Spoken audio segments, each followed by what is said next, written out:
What's up, everybody? Welcome to the Blue Collar Boardroom. Oh my God, am I in for it today? I have brought in my better half, more importantly, the biggest troll in my life, my wife, in here to bust my balls on camera and give you the behind-the-scenes takes of the shit that you haven't heard from me. Welcome, my wife, beautiful wife, Desiree. Welcome, baby. Thank you. Happy to be here. But that's not what I came for. Listen, we came here to tell our story, to share our experience, strengths, and hopes about working together. A lot of couples out there, they think, working together is only going to be bad for the relationship. And we were just talking with actually my personal assistant, and she had experienced an entrepreneur in business that was very hard on her marriage. And so growing two businesses has been very tough. We have 350 employees that we're responsible for, and raising a family at the same time has definitely brought us to our wits' end at time. We've hit brick walls.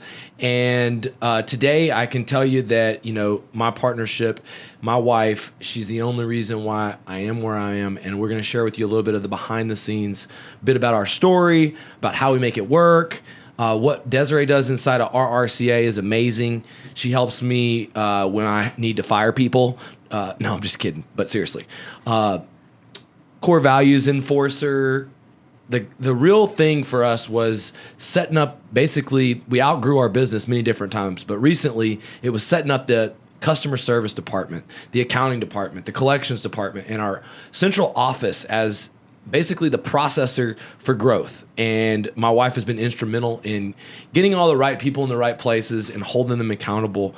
And so I just thought we would talk a little bit about systems and processes, what we've done, how we've grown, our relationship, and a little bit about how we met. So how did we meet, dear?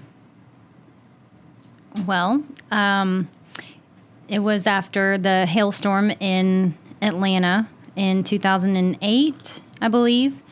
And you were there working, and a lot of my friends were there working in your office, and got me a job.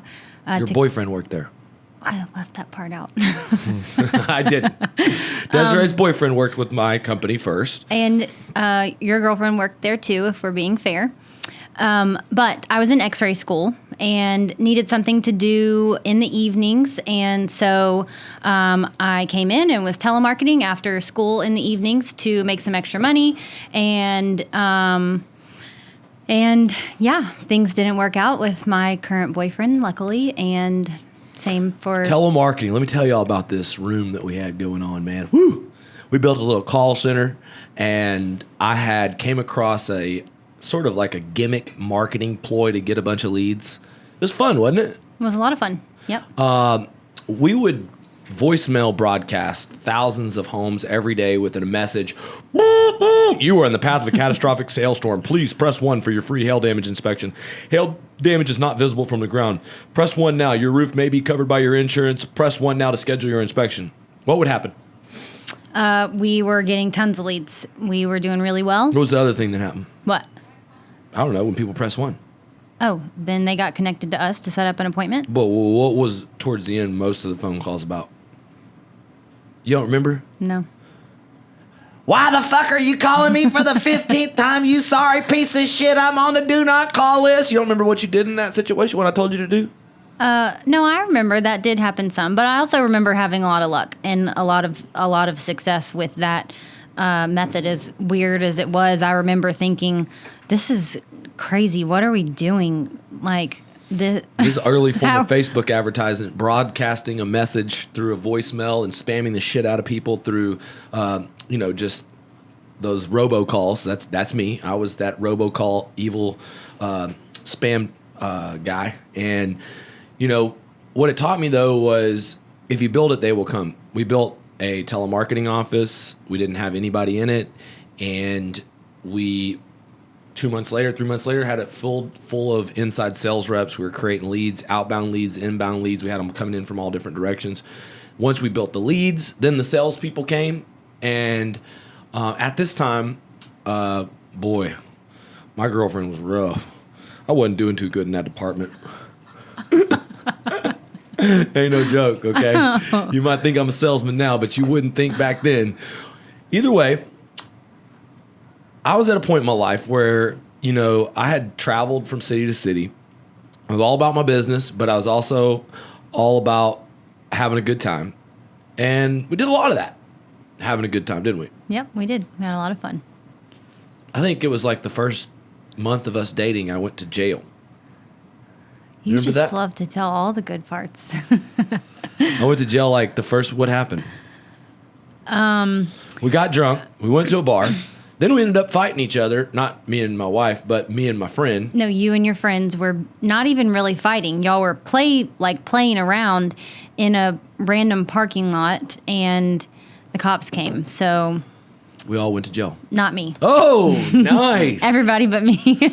Nice. And when I got out of jail, I gave her a big old hug, and then what happened? I kicked her front toenail off. Not only did she wait around in jail, but I literally kicked her front toenail off. It like fell off of her toe. She was screaming in pain. I'm like, man, this girl must really like me. She comes to my busted piece of shit apartment where I live on an air mattress and have a bunch of fucking heathens around. I go to jail, knock her fucking toenail off. You stuck around for the good stuff, right? Yeah, it was really great then. I couldn't wait for it to get better. Yeah, a good night was a few beers, some blunts, and passing out at the... Okay, you're editing all this out, Nick. So we came a long ways from being the degenerate partying couple that we were. It wasn't very long before there was advancements, and we had to start stepping up. How'd that happen? We got pregnant. We did. It was, I got pregnant. it was a You got me pregnant. two-way street. Yeah. And it was completely on purpose. I was traveling. I didn't actually think it actually worked, but more importantly, I was away, and I was worried that I wasn't ever I don't know what was going to happen, so I had to lock you down. Well, I mean, I also wanted to make things work. We had found ourselves in a situation where we had to do the right thing. And, I mean, I knew that I loved you and that I wanted to be with you. I knew that there was going to be hard times because you were a lot to deal with early on, but I was hopeful that it was, meant to be. It was good. It was a good hope because it certainly was. And, that year was the first year our roofing company really had massive results. Not only did that marketing campaign get us more leads, we got more salespeople. We ended up, after getting pregnant, I worked this one neighborhood. I came home from a storm. I was in New York, and I came back to Atlanta, and I left my team in New York, and I had my truck in New York. And I remember I drove your dad's PT Cruiser in one of the richest neighborhoods in Atlanta, and I would sell in this wood shake neighborhood out of the PT Cruiser, the PT Loser. And I sold some $100,000 wood shakes. I'm telling you, get your wife pregnant because there's no better time to sell roofs than when your wife's pregnant. You get good luck, good deals, and that's why we need to have another baby. But more importantly, that year I learned how to work a neighborhood the right way, how sometimes slowing down to speed up is the most important thing. And at the end of an 18-month period, we built about $10 million worth of roofs. It was a great time, and we embarked on a journey that took us all over the country. Yes, it did. So you lived with your dad at the time. Tell us about your background before you met me. Where are you from? What happened? Well, I grew up in Georgia, and I was in college to get my degree in radiology whenever we met. And I stayed in Georgia until I finished getting my degree. We had Rayleigh, and then I just always knew that it was not going to work if we weren't together, if we weren't in the same place. And so I was excited for a new journey and a new city and a new, new everything. We had a young family, and so that I was just really excited to get I was on the excited road. to finally have somebody that would travel with me on the road. Well, that was very short-lived. Although we did travel. Short-lived. How long did that last? Like 5 years I moved all over. That's not very much. 14 different places. I've been a Gypsy Carney fucking Gypsy King for the last 17 years. No, I know. But, Rayleigh and I knew what was best for our family was for all of us to be together. So we joke now about all the places that we've lived. But they were all worth it. I feel like it was definitely something that was just something that had to happen for us to, it was super important for me to have our family together. So that's why I moved all those different times. And early on in our relationship, the biggest trouble we would have would be me spending so much time with the sales reps, me identifying as somebody that still liked to party. And, my idea of giving my sales reps good culture was go to the bar, have a lot of fun, drink beer at lunch, go on boys' trips. And, that caused a lot of conflict early in our relationship. How'd you deal with it? Well, I just really didn't like being left out was the real problem. I think I was still I've learned young. I can never have fun without you. That's exactly fucking right. Yeah. No one's allowed to have any fun without me. No. Well, I mean, it was hard because we were at a point where we had a family, we had a baby, we needed to be doing, we were responsible for, taking care of business. And when we first met, we partied a lot. And so me balancing work, partying, our relationship for our first 5 years of the marriage, I was kind of like a little bit of a little degenerate 15-year-old husband. Have I changed it all? Yes. Luckily, you have changed a lot. But, I feel like for me, I was at that point where I had become a mom and you were a dad. But, being a mom, I think, especially whenever you're young, it does something different to you than being a dad. Like I knew that I needed to be taking care of our daughter, and I loved being a mom and a wife. And, I just, I feel like I settled into my role, I guess, a little faster than you did there. You always did a great job of taking care of us, but I know that for guys, it's hard to really, get past that point to where you're done like partying and hanging out and stuff. So yeah, I do like to hang out. Obviously.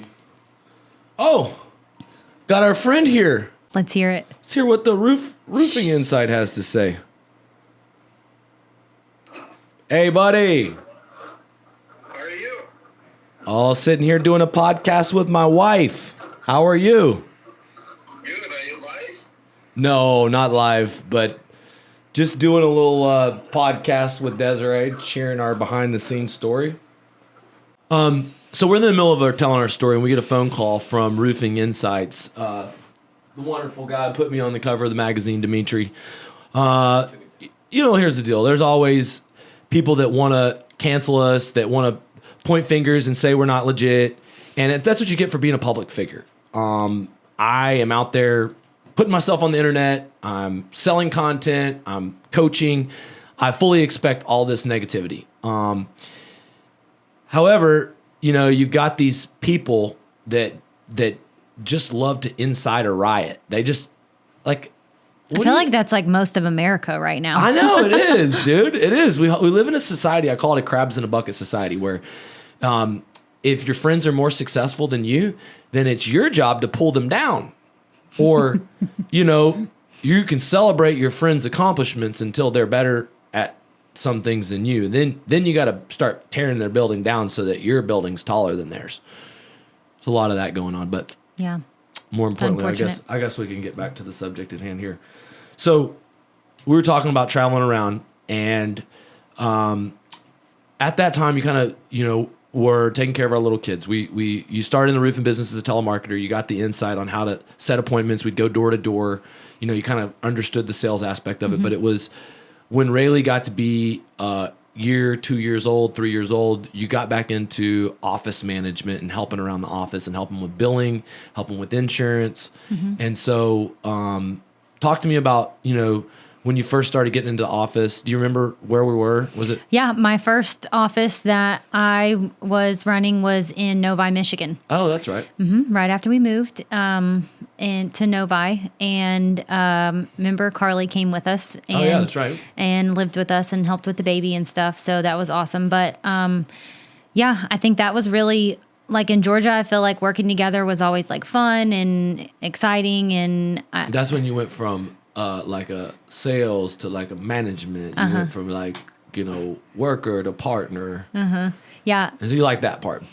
I love that part. But that's also where things get tough too. I feel like, that's, I think, was really like the start of our like true working relationship. Like when That's when like a lot of my habits of just like getting lost and going door to door, or maybe going out acting a little dumb or not really being the leader that I needed to be, just thinking I could just be a salesman. You got a little sick of that immaturity a little bit. Yeah. I remember Novi being a year I took a lot of tongue lashings. Oh, thanks. I used to escape to the bar and drink whiskey and Coke. I can't even imagine doing that now, but in the middle of the fucking day drinking whiskey. Remember my friend Travis? Hey, let's go over here, man. Let's go get some Jack and Coke, man. Yeah. Yeah, so Novi, Michigan, we were working a little bitty hailstorm. I only had a few sales guys I can remember. We had a team of about 5 people. We were working a little regional, small, like 5,000, 10,000 claim area.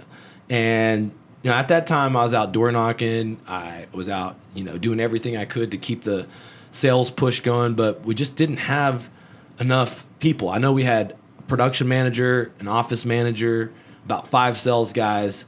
And that year we did about $5 million in sales. And, it was a long cry from the volume of success that we had in Atlanta. And it kind of reminded me that, man, what we have wasn't quite that duplicatable. And that year was the year that I got obsessed. What was I obsessed about? You remember?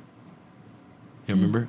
Selling Eminem a roof. Oh, yeah. God, did I fucking get obsessed about selling Slim Shady a fucking Yeah, roof. you did. I was listening to his music every day going into his neighborhood. This tree fell on the gate of the neighborhood he lives in, and I pulled into the neighborhood and I sold my first job. And then I asked the guy, I was like, who lives in this house? That thing's got crusty, dusty roof. He's like, that's Marshall Mathers' house. And man, I'm a huge Slim Shady Eminem fan. At that time, it was 2011. Yeah. Yeah. Mm-hmm. Yeah. It was definitely motivational, and I ended up basically not getting Eminem's job, but selling all of his neighbors, earning enough money. Because you were fanboying too hard. Because I was fanboying hard. I big ass roofs too.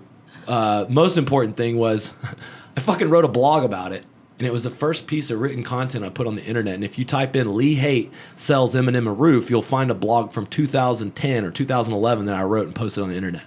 But that was the beginning of me sharing these stories and helping other roofers to some extent, and us creating a brand. But at the end of Michigan, it got cold. Mm-hmm. You remember? Yeah. Yep. So we bought a wakeboarding boat and went to Phoenix. That's right. We did. We went on. We traveled with the storms onto another storm. And at this time, Desiree and I are staying places 7 months, 9 months, sometimes a year. Although Arizona didn't last that long. It's a long travel to pack up your whole family from Phoenix to Arizona. And then 7 months later, where did we go? We were in Michigan and then Phoenix and then Tennessee, Knoxville, Tennessee. Big storm.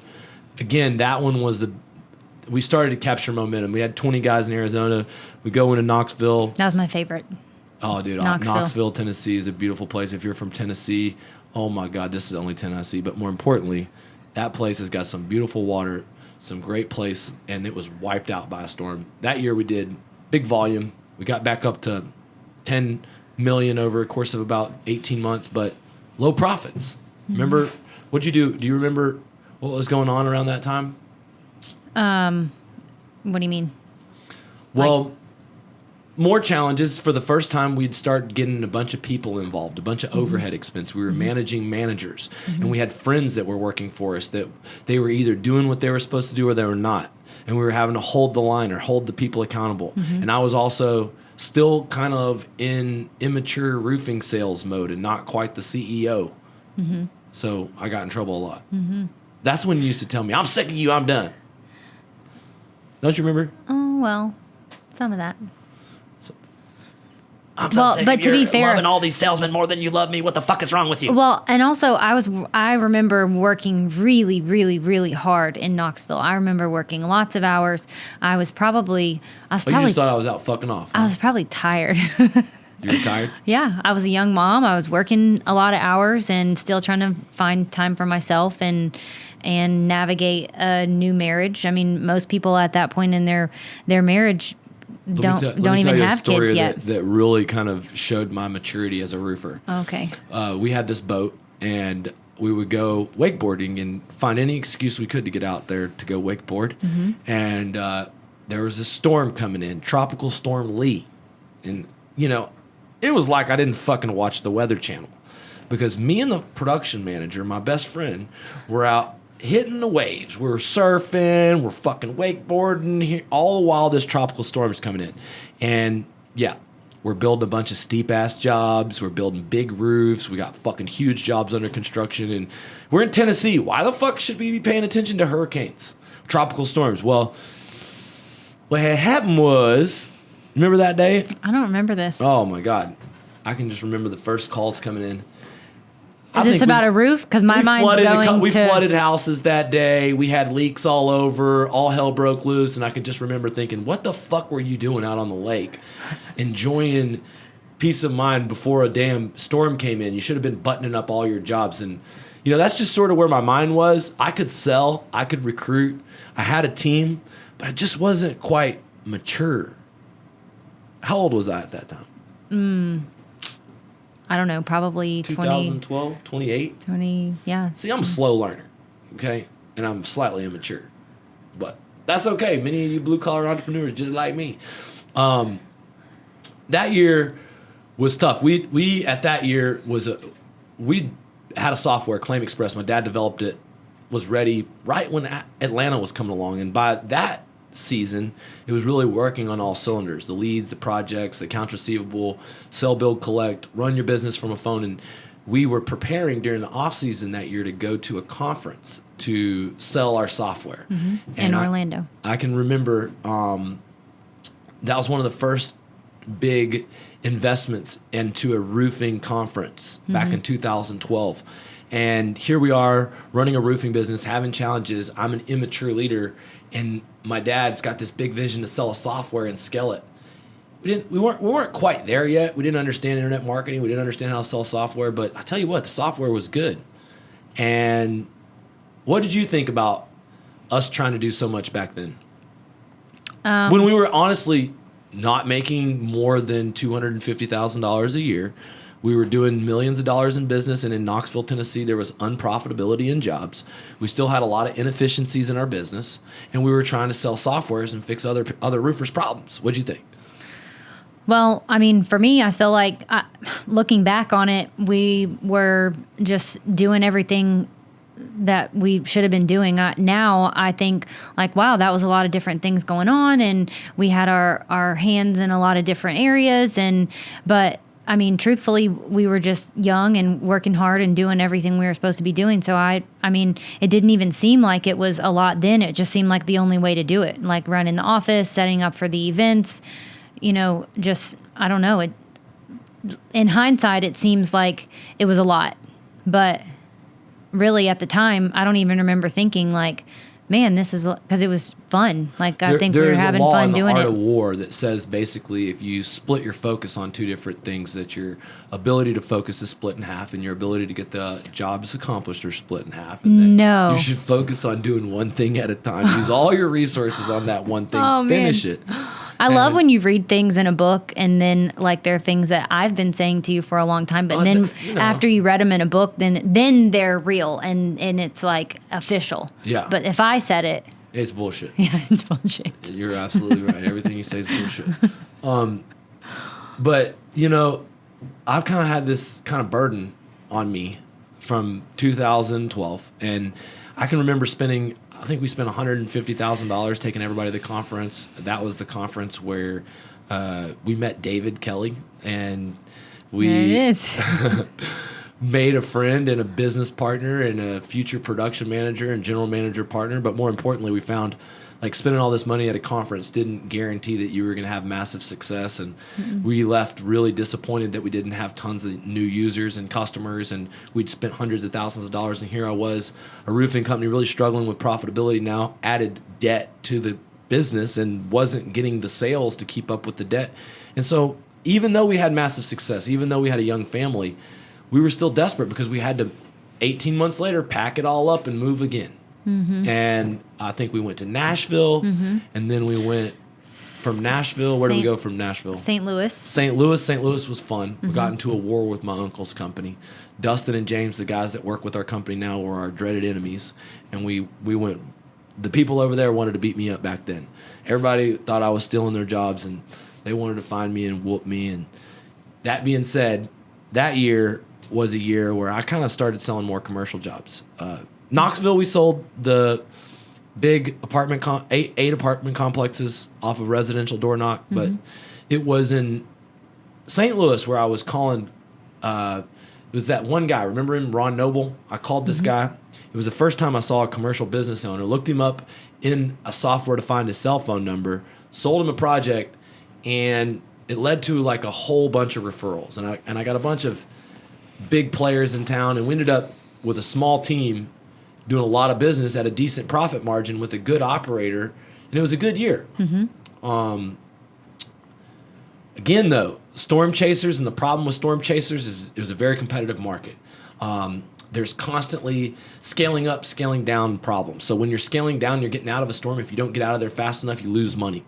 And then you got to restart and go other places. So you don't ever get the opportunity to keep that momentum, to keep your good name. You're always spending a lot of money to leave, spending a lot of money to get started, trying to maximize the profits while you were there. My uncle was the king of making money during these old rules, but we didn't get in and out of storms as well as we could. And profitability during these times was definitely an issue. Moving into the next year, we started recruiting some more managers. We went into a year with multiple locations, and I can remember carrying the momentum that year to doing $13 million in sales, making some decent money, but at the end of the year finding out, holy shit, we don't have money to distribute. And at that time, you were sick and tired of traveling. You remember then? Mm-hmm. What was it like? Well, I was ready to be done moving all over the place, ready to be settled somewhere, wanting to buy a house, wanting to do, have some stability for Rayleigh, and started trying to encourage you to figure out how to start making money from one place, because I was just really, like I said before, nervous about our family not being together, but I also knew... Our best friends at the time started their own company, and that was also hurtful to us as well. They took some of the salespeople, and they went on, and we're still friends to this day, but it was very hard because we'd already recruited a lot of friends and family, and a lot of them had left, and then we had some friends leave again, and we had to start from scratch, and you were done traveling. You didn't have the money you needed for the down payment on our home. All of our income was in 1099 format, so we didn't have the credit we needed to get in there and buy a house. We were really desperate to build some roots, and I was feeling like a failure at this time. And if you're, I don't care where you're at in business, if you feel like you're not hitting your goals, it affects your manhood. It affects, what I'm able to do to provide for her. And don't worry, there's been years where halfway, 3/4 through the year, I am not hitting the goals. And that time, I got in my truck and I drove to this little hailstorm. It was an hour and 20 minutes one way, an hour and 20 minutes back. 2 hours and 40 minutes of drive time every single day. And my sales team were in other parts of the world, but again, I'm here with my wife, and I'm trying to do everything I can.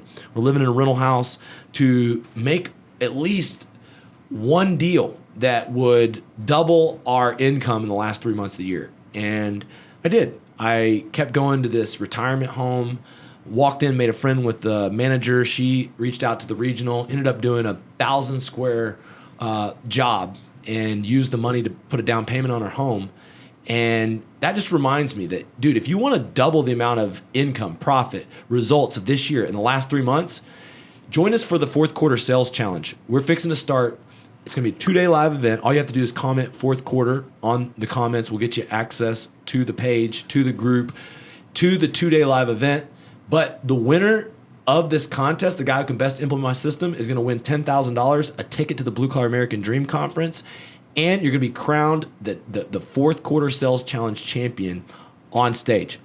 So, right when this is happening right now, remember you used to tell me then, Lee, just fucking fire everybody, keep things small, go sell your own jobs. You remember that? Oh, yeah. No, I think at that point I was so sick of sales reps and being burned by them. And both emotionally, I would be hanging out with them. I would be investing time into them to have success in business. And then because we couldn't recruit enough of them or didn't have a system for it, I was getting people close to me. And so when they left, when they didn't work, it was like a stab in the back. Well, right. I mean, you invest a lot of time in getting people, on board and bought into the mission. And then I feel for you, I think when people leave, you sometimes take it a little personal. But yeah, no, I hated sales reps for a long, long time because they were energy vampires, and they took away from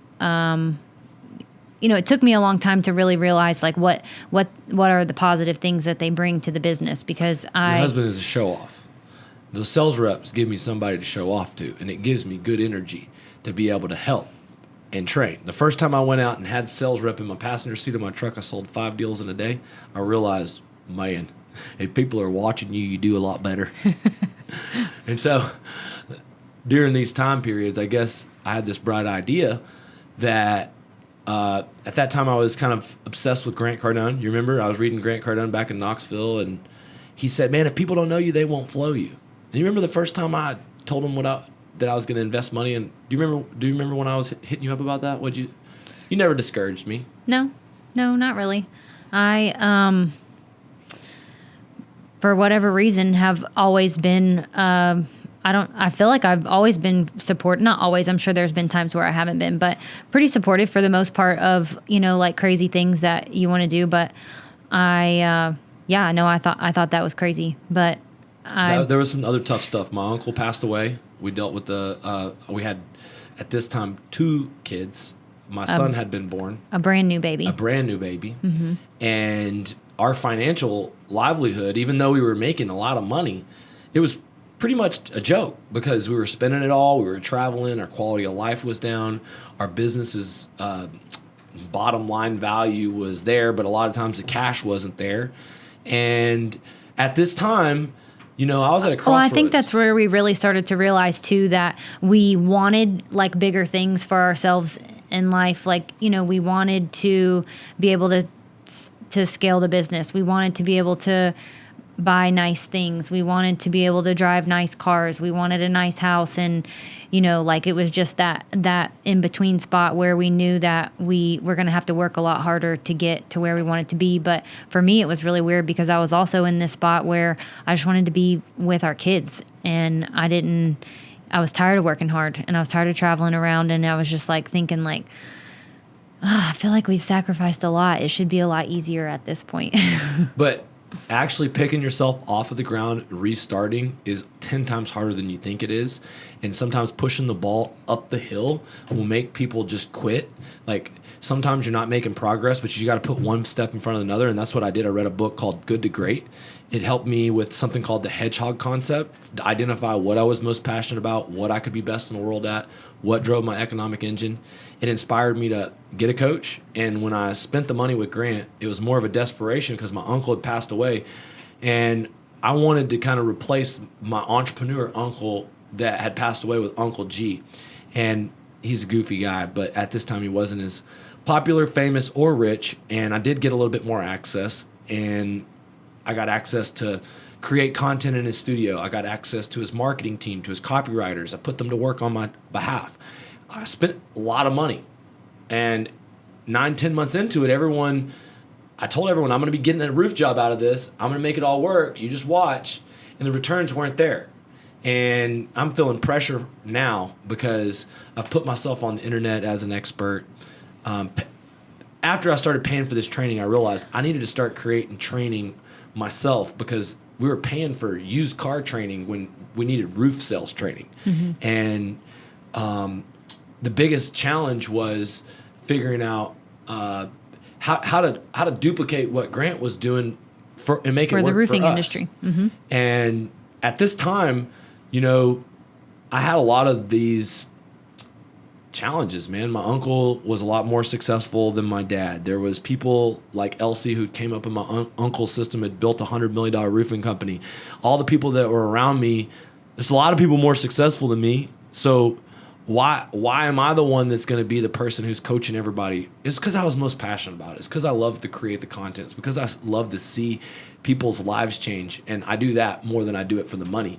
But it was crazy because, we started creating content. We came up with Sky Diamonds University, and we started getting our first clients. And how long did it start before we had just the ridiculous hate? Do you remember the ridiculous hate? Yeah, no, it wasn't long. I mean, I think the internet it's what it does. It just makes you, when you put yourself out there like that, you're just so susceptible to being chastised for, Well, people that knew that I do. wasn't the $100 million contractor of my uncle were sensitive that I had the same last name and were trying to claim his results, which I wasn't, but they just thought I should keep my mouth shut. People from my own family, called me a liar, a fraud, a piece of shit. People from outside my family used the relationships they had with my family. These are my peers that I respected to just dog me. And I can remember it was a different Orlando trip. It was like 3 or 4 years later, we were at the IRE, and some big roofers that y'all might know on the internet ganged up on a direct message, about 3 or 4 of them, and they were sending memes with pictures of me. They were calling me bald-headed Bert and Ernie. They were fucking clown towning my ass. I was so pissed. You remember? Mm-hmm, I do. Almost like tears, man, because it's sad. I care a lot about what people think about me, and that's not necessarily something that public figures like to admit. As a matter of fact, I know a lot of public figures are like, I don't give a fuck what people think about me, but whoever tells you that has definitely got issues and should be a little bit more self-aware. Well, that specific circumstance that you're talking about, that was beyond just being making rude comments or saying rude things. That was bullying. Yeah, let's call that what it is. Yeah, people were telling me the next time they were seeing me, cyberbullying. They were going to beat the shit out of me, that they were going to embarrass me, that they were going to do all these different things. And at this time, I was a skinny, fat little bitch, and I couldn't really defend myself the way I could now. But I just kind of took it and kept putting one foot in front of another. And the biggest problem was, hell, we weren't the experts in the roofing. I mean, when we were doing $10 million a year, and that's more than 90% of the roofers, but we still weren't making $1 million a year. And, I had an empty suit problem. I had a problem where I felt like I was an imposter, and dealing with all these haters and dealing with, actually that next year in business, we got a lot of clients in Sky Diamonds, and, everything was very fast and there was rapid success, but then there was also consequences in our roofing business because I was spending more time other places. What happened that year in our roofing business? Do you remember? No. It was in San Antonio and Fort Worth. We had 2 storms. This is when all the kids from Kiani came to work for us in Fort Worth, and we hired a bunch of people, and we're working a Texas storm. And now all of a sudden, all the people that are work for us can start their own storm, and we probably had 50 salesmen that year, and by the time the year was over with, we only had turned that into $8 million in sales, $200,000 in negative bad draw, tons of money owed in bad accounts receivable, and a negative year in earnings. Hey, I'm the expert here. Click the link below. Buy Sky Diamonds University. But, I mean, I really do feel like that the passion behind the whole start of Sky Diamonds was really just because you really just genuinely love helping other people learn about the roofing industry, and that, your goal is just to introduce as many people as you can. And it wasn't really even about it was a great recruiting tool because I know that you just you're passionate about helping other people. And roofing I've seen it give so many people that probably should have been flipping burgers at McDonald's for the rest of their freaking life, an opportunity to make $100,000 in a year, which is not, an easy opportunity to come by whenever you're somebody with, no college degree or, experience in a certain trade. And so, what do you love most about the roofing business? I really love just the same thing, just in a different way. Like I love how I've been able to watch so many people make lives for themselves and for their families that otherwise they wouldn't have been able to. It's really just, even more recently, just introduced for us, like lots of people from different areas of life, like, not just salespeople, but we've grown this team of like these really amazing and talented people, and they all are just so excited about our That's a big RCA and the problem. mission. I've put too much importance on salespeople as we talk about this. You've had resentments at salespeople, and what I've seen you be able to do is really nurture our accountants, our collections department, our customer service department, our supplement team, our office managers, all the people in HR and all the key support people. And, it's been a great compliment to me. Sell, market, market, market. What do you think? Because I feel like our central office has the best culture. What do you think, you have had, what do you think you've done to put that in place? Well, I learned a lot, like when we were in Texas, when we were living in Texas and our central office was there. I learned a lot about, just the importance of centralizing all of the operations, having everybody in one place.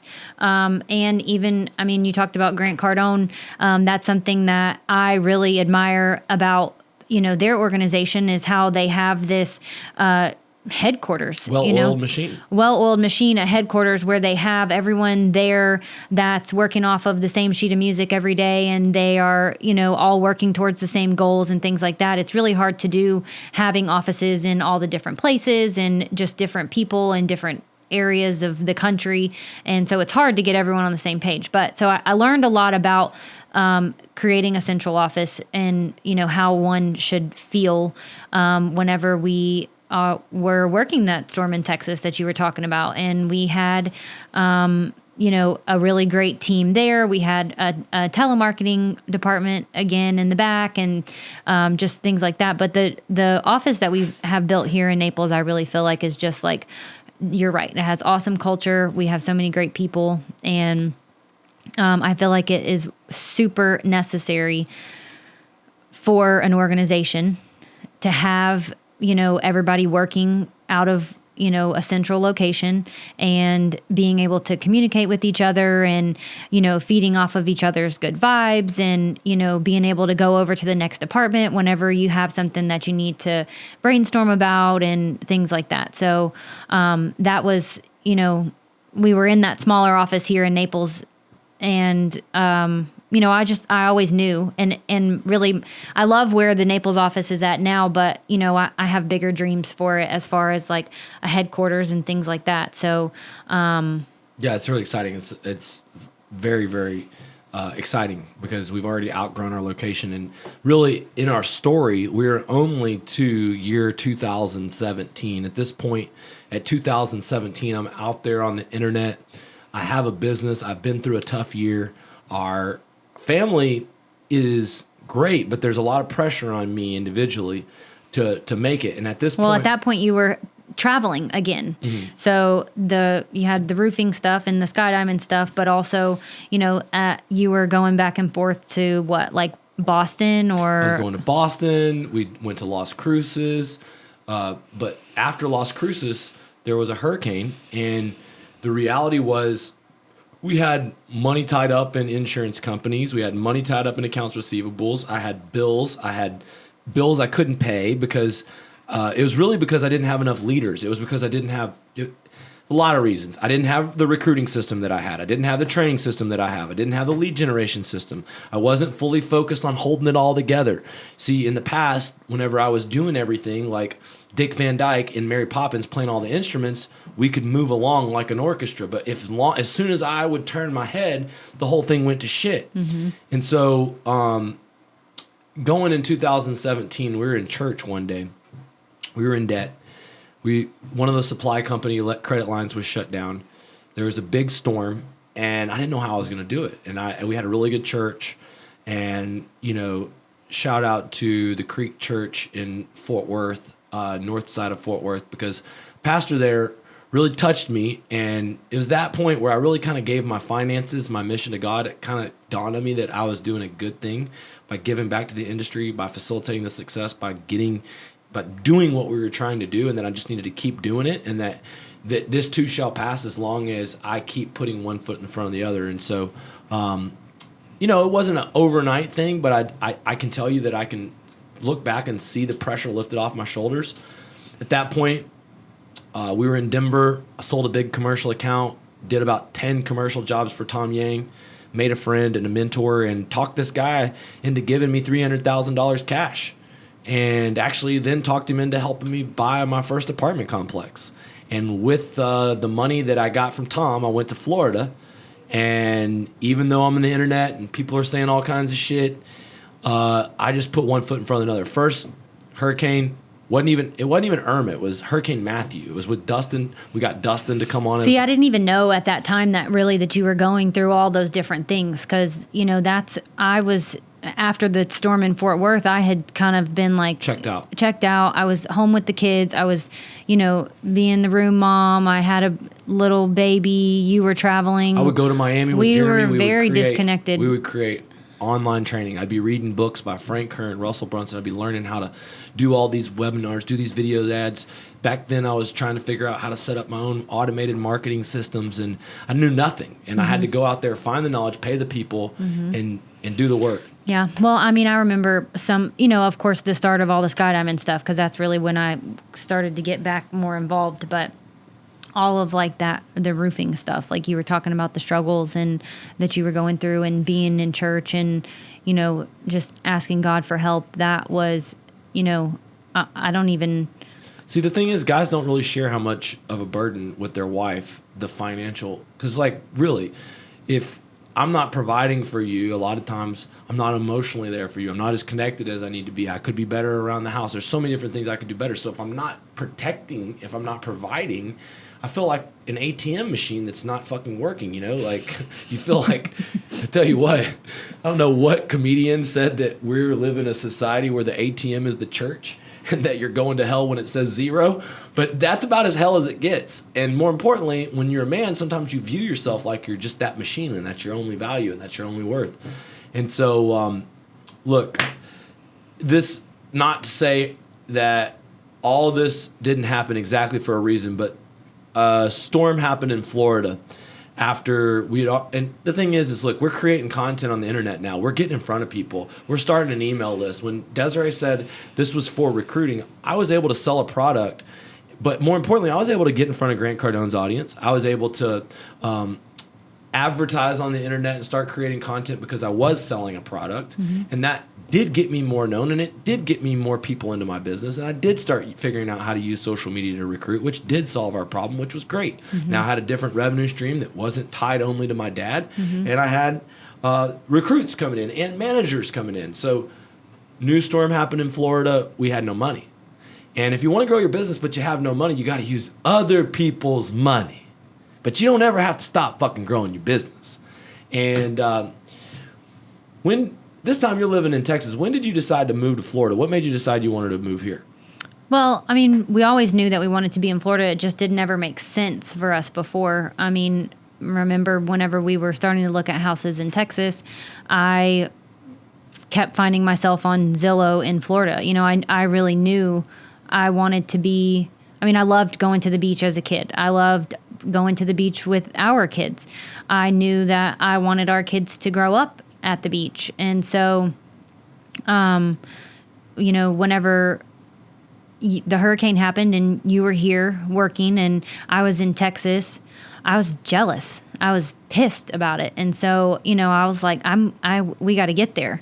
And, we were going to move like at the end of the school year once Rayleigh finished school and dance. But then, whenever I came for Valentine's Day and we found our house, and then we realized that spring break in Texas was the same as spring break here. So I was like, at that point we had been, you had been traveling and I had been home with the kids for years, like 10 days with you gone, and then 5-6 days with you home, on and off, for years. And I was sick think of about that now, and a lot of people are unwilling to make that sacrifice. They won't be away from their wife for more than 2 or 3 days, and I can see why, because I don't like being away for more than 2 or 3 days either. And I can tell you, I went my whole career pretty much on the road 10 days, home 3 or 4. On the road 10 days, home 3 or 4. And entrepreneurs sacrifice now so they can live like others can't later. Like, you live like others won't right now, so you can live like others don't later. And I look at all these sacrifices that we put in place, all this risk. Risk is the down payment for success. And all of it has really paid dividends. And I want to just say, keep going forward. It's the darkest before it's the lightest. That you will never get the big things in life without going through. We would never designed this growth system if I wouldn't have gone through the hell to get here. No, and I had friends, and I mean, my sisters and my family and everybody for the longest time was like, "Oh my God, I don't know how you travel around like that. I don't know how you do that." I mean, Rayleigh and I traveled. I mean, I wish now I would have kept her all of her boarding passes, because that kid was on a plane more times by the time she was 6 than probably most people ever are in their whole entire life, because we were traveling to where you were, we were traveling to where family was, and all that moving that we did, and and then all of the time that we spent with you being away, I know that was us, getting to the point to where we were earning, I guess, if you will, the life that we have now. We earned more than a doctor or lawyer for a lot of years, but we weren't putting the money back. We didn't have solid investments. But I mean, and we weren't making $1 million a year. Not the money. We were earning our rights to where we're at now. I mean, and I know this is not like the end all for, like the best place where we're ever going to be in life. But, I know that, like I said, we knew we wanted to be in Florida. We knew this is where we wanted to raise our kids. And so then it just finally made sense. But it took a lot of hard work before we just showed up in Florida and was like, okay, we're here. We want a house on the water. Well, I mean, my first job was Grant Cardone's commercial job. We built a small book of business in Stewart. Then we went to Daytona. We did a little piddly wink, $5 million in Daytona. Then Irma happened, and we had an explosion. And at this time, though, we didn't have the resources. We were still in the hole. Cost of goods, like when you go from $10 million to a $30 million company, dude, your cost of goods, your overhead, everything goes up. You may not be able to touch all the money even though you're making it. And, we sold a lot of jobs, but there was so much growth and we had to work ourselves out of a hole. We weren't able to reward ourselves as much that first year. And it seemed like, when are we ever going to fucking get there?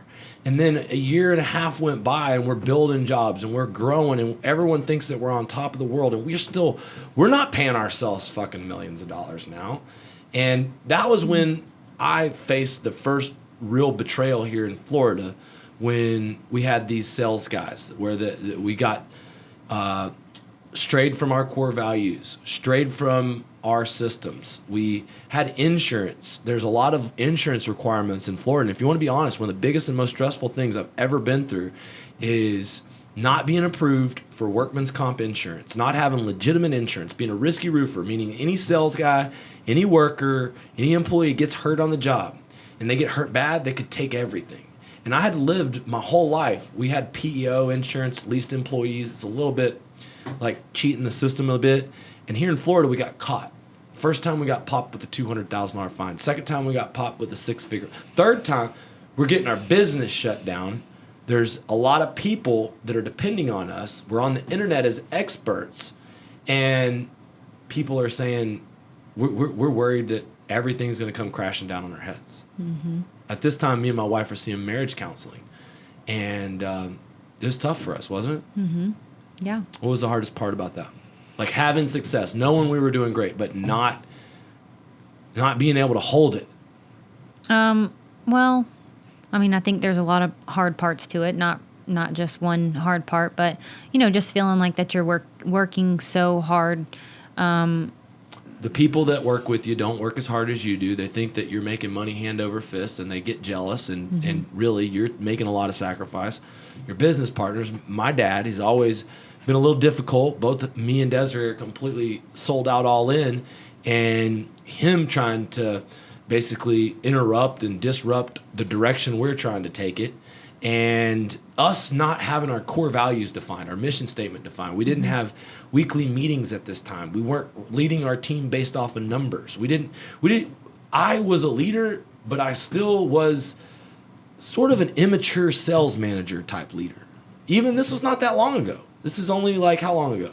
2.5, 3 years ago. 3.5 years ago? Mm-hmm.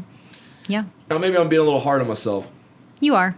But Also, I mean, I feel like that's why we work well together, because I feel like I was able to, just to see where you were. I mean, where you were falling short in your big thinking, and your idea is sales. Where, I know that in order to correct a lot of these issues, that we had to improve our infrastructure of our business. And core values. We had people that didn't align with our core values, sales people that could sell, but they were on drugs. They were giving us a bad name. They were demanding more money constantly. And it was like, we're going to fucking hold you hostage. We're going to put you on the internet. We're going to fucking sell you out. If you don't give us more money, more this, more that, we're going to burn you. You remember those motherfuckers? I remember. Those guys still say we ripped them off, but it was about, core values. And I feel like it was a big turning point at that time in our business, because we brought in David Kelly again. He helped us clean up some of the mess from the beginning of Florida. We cleaned out all the people that didn't align with our core values, and we took a lot of shit on the internet. At this point in time, there's haters sending you pictures of fucking people saying, hope your husband is having to pick up the soap in the penitentiary, and sending memes. How'd that make you feel? Oh, man. Well, that's a sickening feeling, because it's like, we're doing everything we can to try and help all these people. And the people that we try and help the most, that we gave Rolexes to, a month and a half later are burning us on a public stage.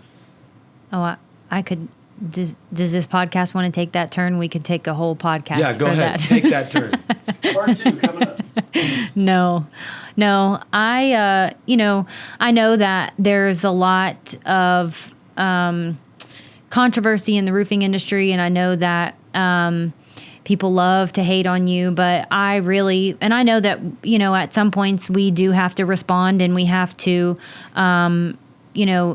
tell our side of the story and things like that. But I really prefer just, letting the truth speak for itself.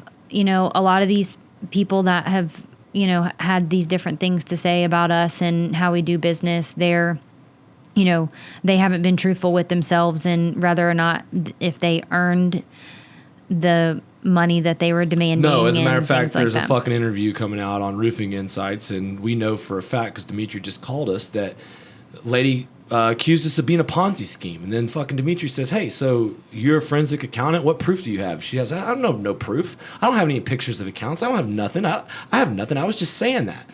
And, Dimitri repeated Ponzi scheme on the internet, and I gave him hell for it. But I've paid $5 million in commissions out this year. And the reality... Well, and just to be... The part that I feel like people are unclear about is that a commission is not a commission until a job is completed and paid in full. That's the biggest fucking issue with these I'm going to get the contract signed pussies that don't know how to be the TRD. Yeah, so a job is not a job, and it's not money to anyone until it's paid in full, and the money's collected, and then a commission is owed. But that was the same problem that we had with the earlier instance that you were talking about with the the initial haters on the internet. Just not, it wasn't quantifiable, and there wasn't, completed jobs, and it was, people get this, and I've even seen you do it, where someone, they work so hard, but just because you're working hard doesn't mean that you're doing the things during that time that you're working hard to get the results. No. Like, you have to really, During this whole time, I'm talking about 15 years of my fucking life, I worked my ass off. But there was things I wasn't doing in leadership, things I wasn't doing in systems, things I wasn't doing in so many different aspects that caused me to live on a fucking rat race revolving hamster wheel. And it was when I got sick and tired of making these mistakes, of fucking up, of hitting my head against the wall, that I made changes. And it was always me holding my company back from growth. It wasn't my wife's fault. It wasn't the people on the internet's fault. It was always me and my ability to lead the team. And so here we are, you might be thinking, Lee, I'm fucking 15 years into your story, and where's the big win? Where's the big return? Well, the thing is I took the company from, 10 million to an instant 30 million, then to 50 million. Now we're trying to go to 100 million. This is our first year. We may or may not sell 100 million and officially get to build out those jobs. As a matter of fact, we're off pace a little bit. May only end up somewhere between 75 million and 100 million dollars in sales. From where we started, a fucking long stretch. Me and my wife have bought and sold one apartment. We're in the middle of selling a second apartment.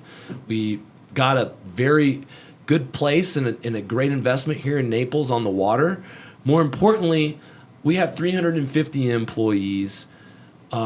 My thing that I'm most proud of is the people that are able to make it inside of that corporate office that aren't salespeople, that see future in our company, that see what we're building, that are in it to win it, even if it's not all about the money. Mm-hmm. And I know that those people have an opportunity to grow. And just take Shira, for example, an hourly employee working at Einstein Brothers Bagels, who's now earned 6 figures plus and is a key leader for driving millions of dollars in revenue for our central office. Mm-hmm. And, you've been a kind of key part of taking that department from just a couple of people to more. We've replaced. No, I can't take credit for that. That's all Shira. We've replaced our CFO and had to rebuild the accounting, and that was tough as hell. Mm-hmm. We've had 2 different CFOs that had to go, and 2 different controllers that had to go, and we made accounting mistakes, even though we really knew better than the mistakes that we made when we made the changes. We had to build a supplement department. We had to build like a legitimate, because the thing is, insurance companies hold our money up so much in Florida. The follow-up on the supplement could be the biggest thing that holds our money back. And so we had to be on top of our money like stink on shit. And so this collections department, this supplement department, is completely managed by Shira. And more importantly, we needed an enforcer. We needed accountability. We needed a chief operating officer. I have all these managers now. What's my biggest weakness as a leader? Telling people no. I'm too soft. Yeah. Yep. Just letting people get away with whatever they want because they bug you enough about it to where you're like, okay, fine, whatever. I also pay people way too much. Yeah. Yeah. What else did I do wrong? You aren't very organized. You're not very organized. I'm getting better. My calendar is looking very full. You're loud. You're really loud. Oh, and I get emotional on meetings. Yeah. So, sometimes Desiree's hitting that mute, telling me on the call, the dynamic, is it tough? Yeah. As a matter of fact, one of my friends got a divorce. Everything was going great. They were running a business. They made millions of dollars together, and success got to their heads to some extent. Both of them thought they were the reason why the business was successful. They had other issues in the marriage, not going to get into it.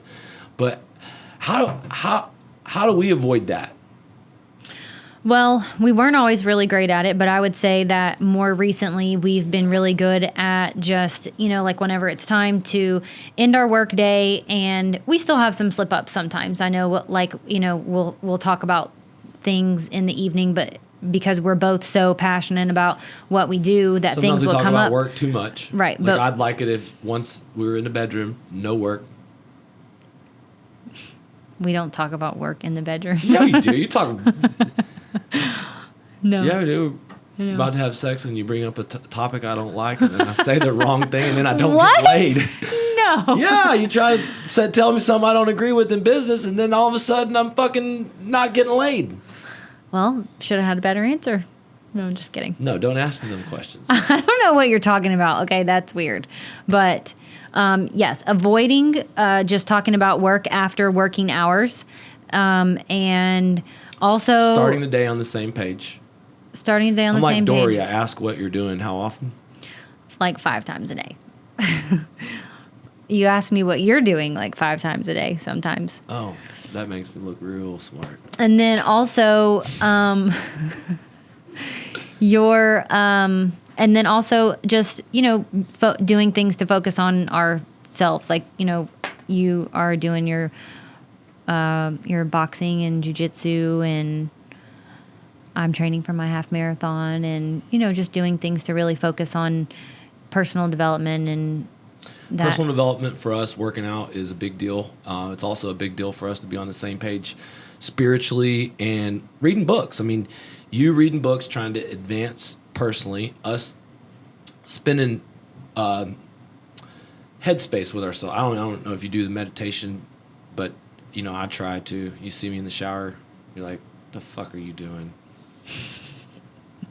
I spend a lot of time on the back porch in deep thought. Every once in a while, a skunk runs by. But sometimes that thought and taking the time to think and taking the time to be okay with where you're at, but also see the future, that's sometimes more powerful than do more. And I think one of the biggest things for me is I've been able to get a hold of my own anxiety, my own insecurities. I've been a little bit more just happy because I work out, I spend time praying and meditating, and most importantly, I spend time in service. I spend time creating content, coaching others, coaching my team, guiding my team, and when I'm at the house, I'm just your bitch, but not really. You literally do nothing around the house. I can't even believe you would even fancy yourself as being anyone's bitch.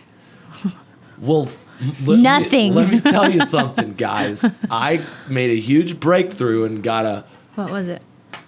4 times a week house cleaner. 2 times a week.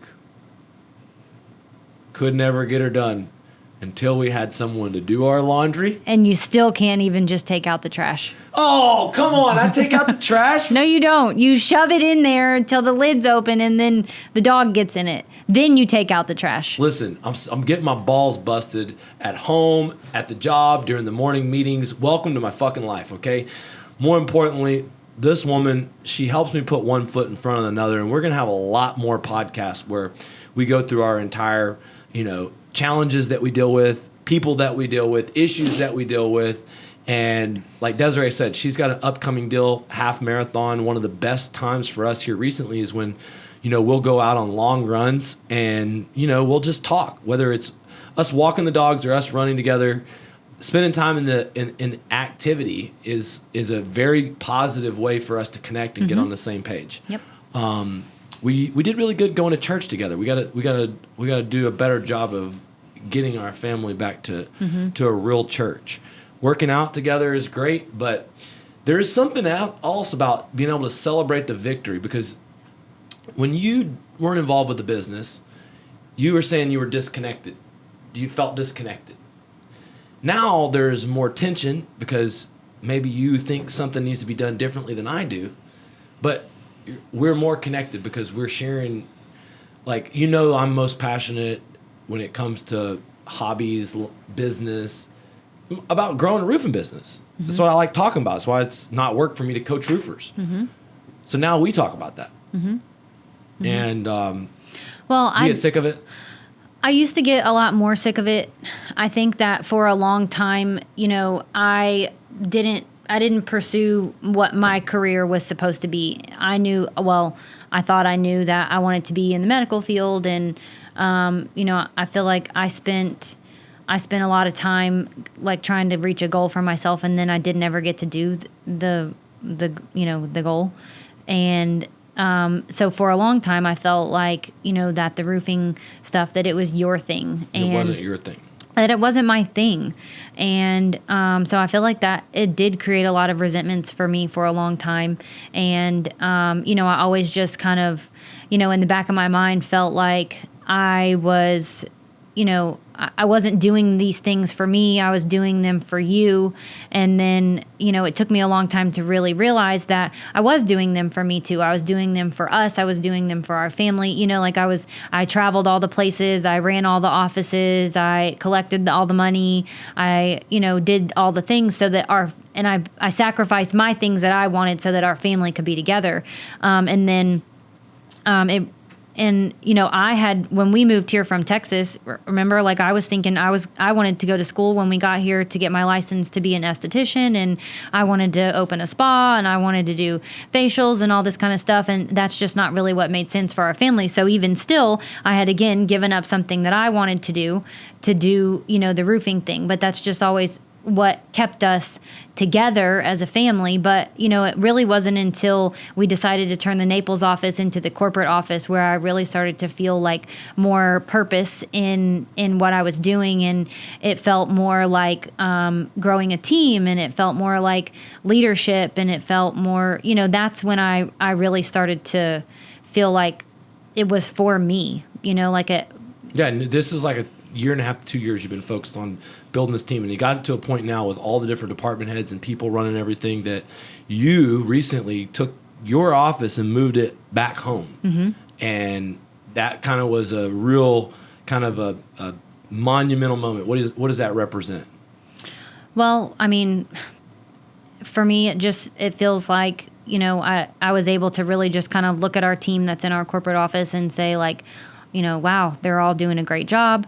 They still come to me to make decisions, and there's, certain things that I will always have my part in with, insurance, with our general liability, with our workers' comp, with the accounting departments. I still, attend all of the departmental meetings and things like that. But as far as the day-to-day, operations, I had to kind of remove myself a little bit because it was, some days it was a lot for me because I was people were taking advantage that you were there and you weren't delegating all your tasks. Well, I'm a control freak, mm-hmm. So that was hard for me to let a lot of things go. But really, everyone there does such a great job of taking care of the things. And even if they do it their own way, if it's not exactly how I would do it, I've realized that that's fine. And, I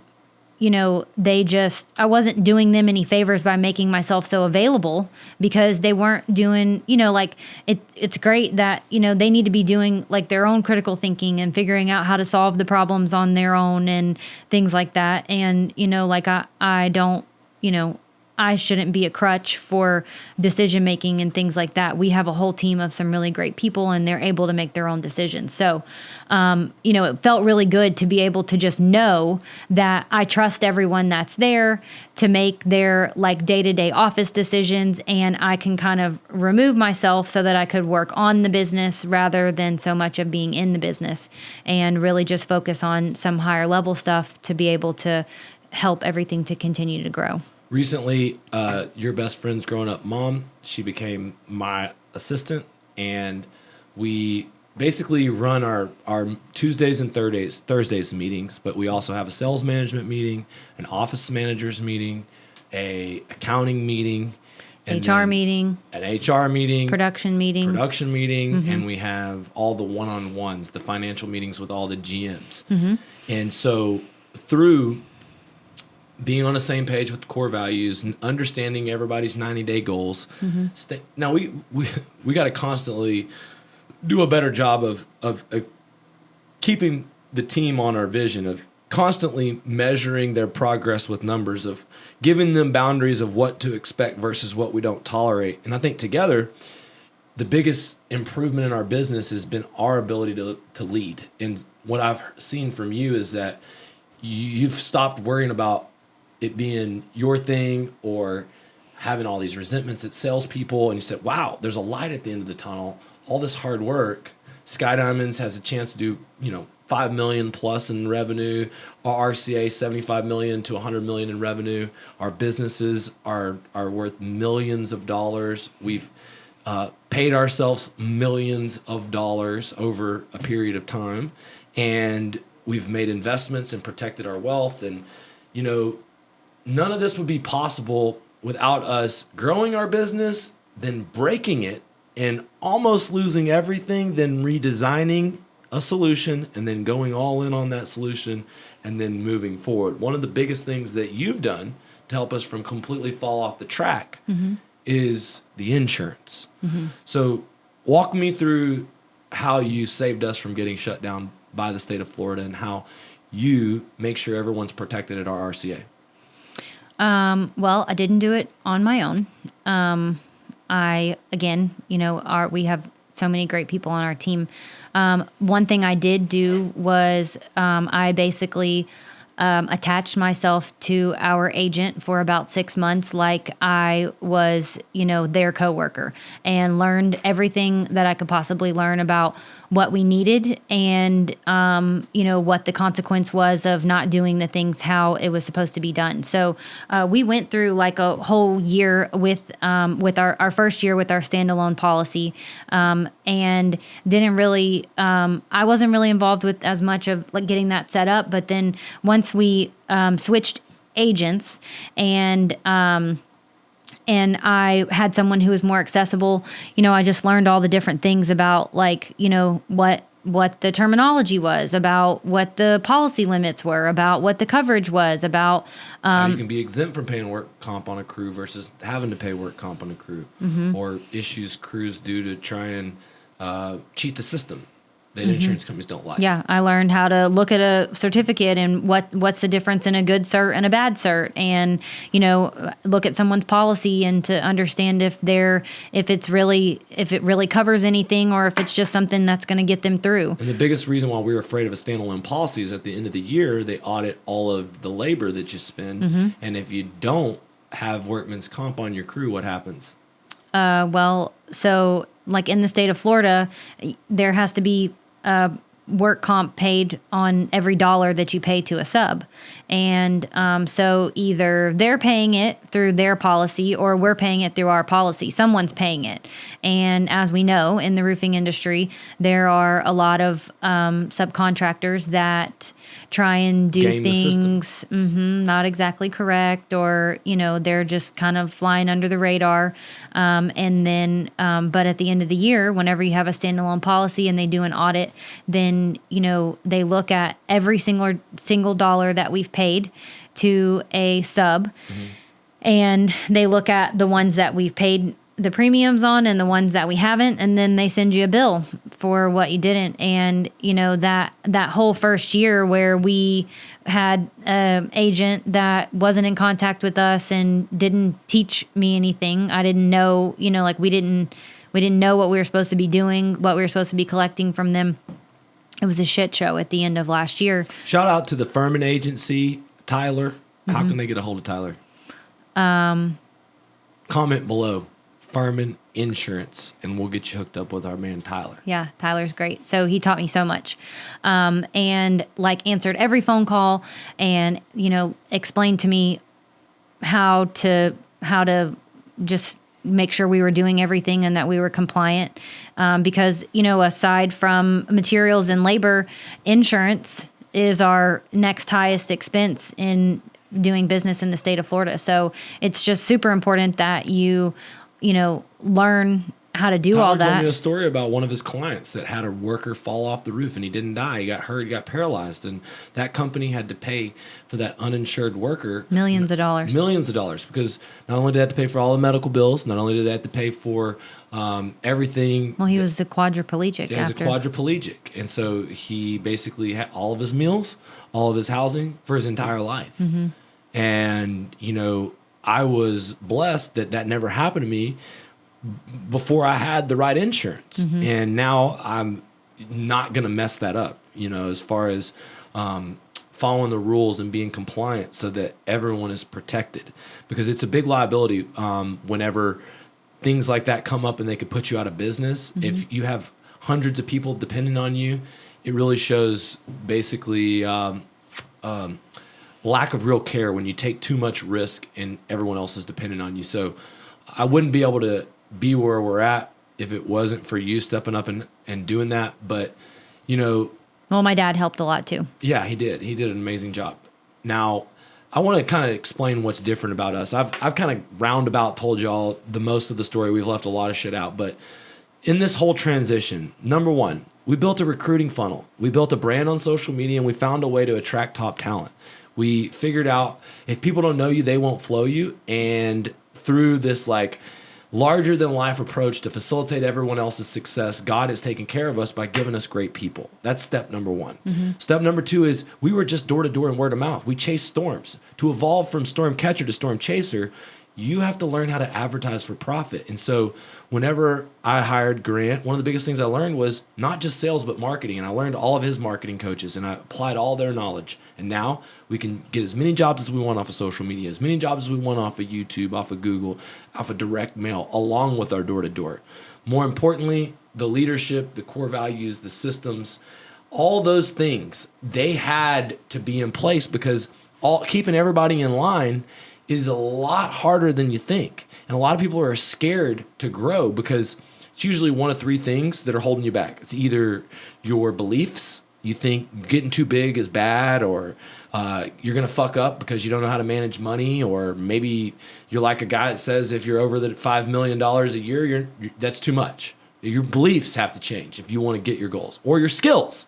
Like whenever I was back with my wife in Fort Worth, years before we had Florida, I didn't have the skills of a recruiter, a digital marketer. I didn't have the skills of someone who could create videos that sell, who could create so much content that kept people engaged in the movement. Also, I didn't have the ability, I didn't have the discipline. I wasn't the man that everyone needed me to be to follow.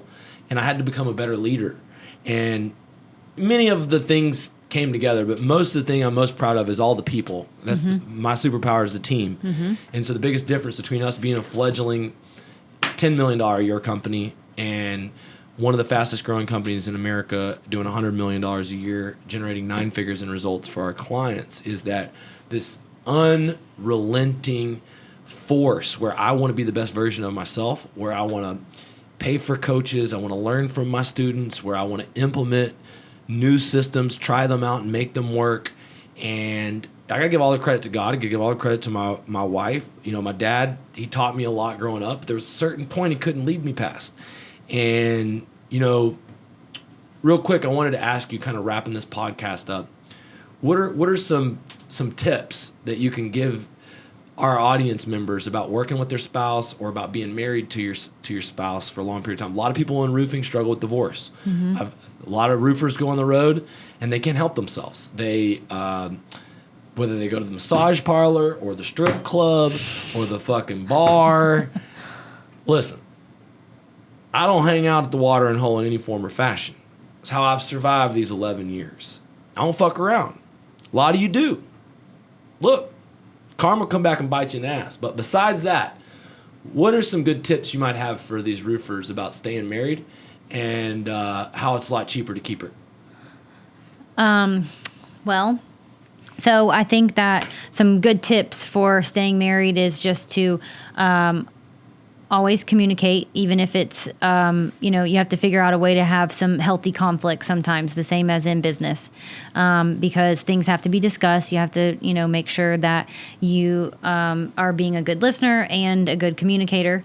I would say do a lot of like fun things together. I think that's one thing that we're really good at, is having fun together. We have fun with our kids. We have fun, but we also are good at going and doing fun things and weekends away.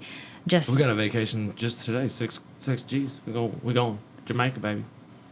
Me and you.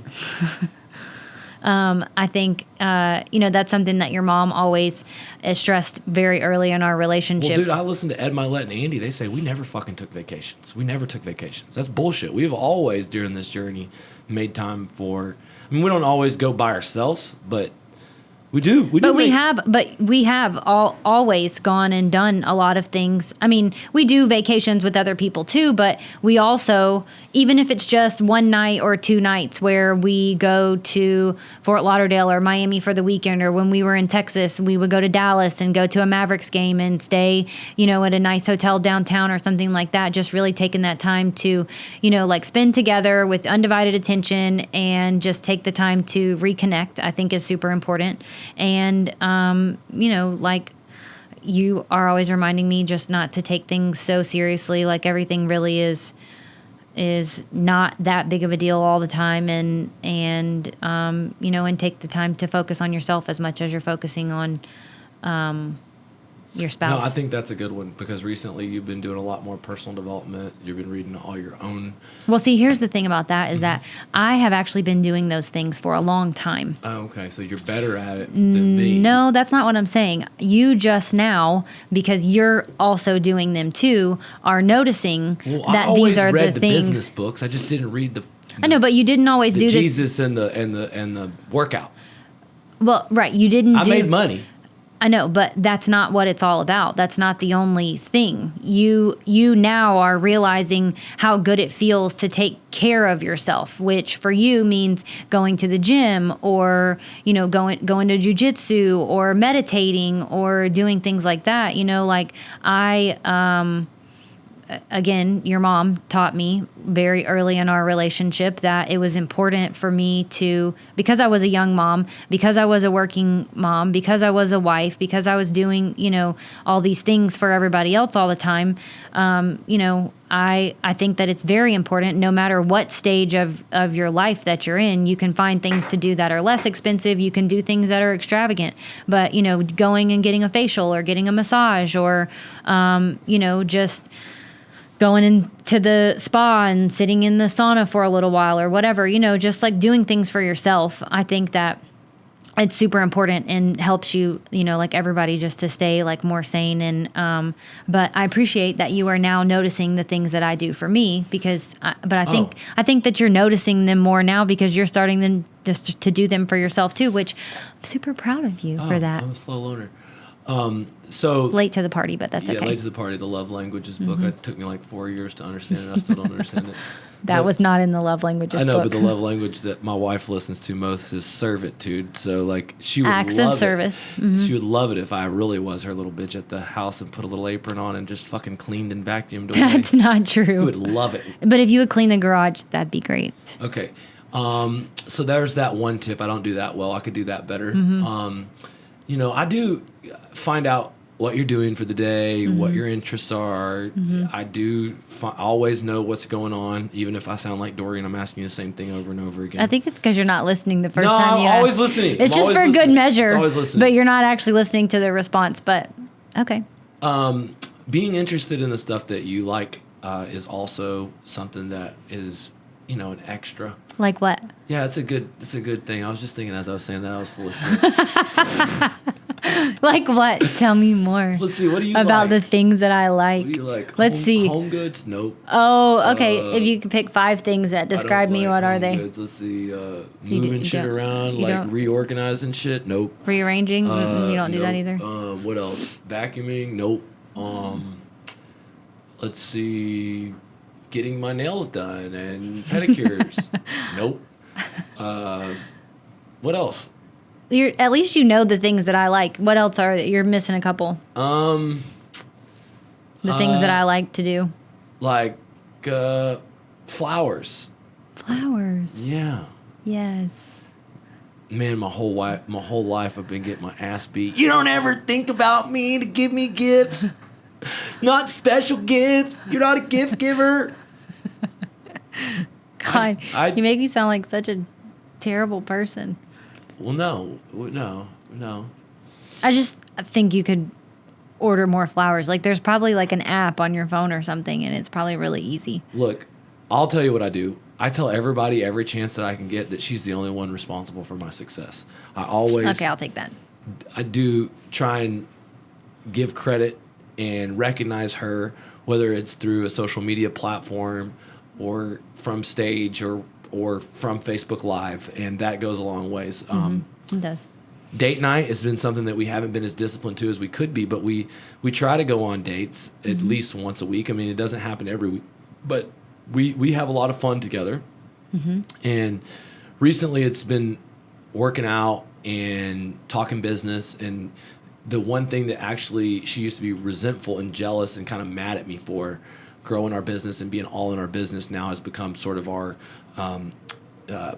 mutual pastime to talk about kind of, and it's Well, I think what helps with that, what's helped a lot with that, is that we are not actually working on the same things. Like, so for a long time, us working together meant I was final invoicing your jobs, and I was, calling your customers to collect their money, and I was, or I was dealing with your sales recruit or this or that. But now, like, while we do work together because we are both working on the business, but like, we don't really have things that we do, like nothing that I'm going to do today has really much to do with what you're going to do today, or you know what I mean? Like, we're not working on the same things, which makes it a little bit easier to where working together is not quite as difficult as it has been in the past. Look, guys, this has been a great podcast. Look, like, subscribe, comment below, hit the notifications. Me and my wife are going to be doing more of these talks. We're going to bring you at least one of these episodes every single month. We'll kind of reveal what we're going through, what our topic in our marriage and business and kids are. I know we could take some suggestions about we could things take some that suggestions. What people would like to hear us we'd talk about. We'd also want to interview other roofers, families, and wives that are involved in the business together. I think that having me and you to have a conversation with people like Justin and Stephanie Dant, or Ricky and Crystal, where, blue collar entrepreneurs that are in a family together, in a business together, they go a lot through a lot of the same things. And, all of our friends used to be people that are pretty much within our company. And one of the things I love about Sky Diamonds is it gives us friends that deal with the same things. They're not in our company. And, one of the biggest values I can say is, like, everybody's been through this trial, this tribulation before, and there's been someone out there experience, some of the trauma and going through these different moments in time. There's been times where Desiree said she was going to leave. I thought I wasn't going to survive. The business looked like it might crumble. We weren't financially doing anywhere near where we thought we should be, and it felt like the world was crashing around us. Look, this too shall pass. Always remember that, the best times of your life, sometimes we try and burn it all to the ground just because of one uncomfortable day or one uncomfortable feeling. And a lot of times, one thing about me working with my dad is I've realized, forgive, forget, keep the relationship and family first. It's very challenging, but, I think that being able to share your victories with your spouse, being able to have your spouse come full circle from resenting your job to really finding passion in yourself. This, to me, is the biggest reward. And I will tell you, if you're in business and you're going through some of the hard stuff that we went through earlier, stay at it, stay the course. Because I feel like it's worth it. Desiree works from home. I get to do what I want, when I want, how I want to do it, with who I want to do it with, whether that's a podcast, door-to-door, marketing, video.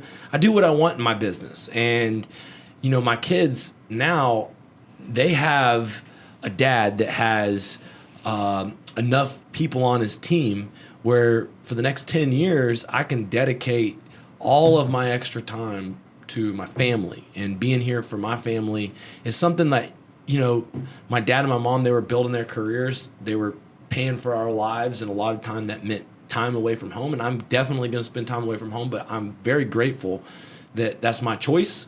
And, I want anybody that's watching this, that wants more episodes talking about these issues, these life issues, family issues, relationship issues, kids, to comment below, to give me your insight on this YouTube. We're going to be doing more of these. Give us some ideas of what you want to hear more about. And it's a great episode. We had to have rough you back start, here. but What a rough start. ended well. That's great. All right, guys. Till next time, Blue Collar Boardroom, we're out.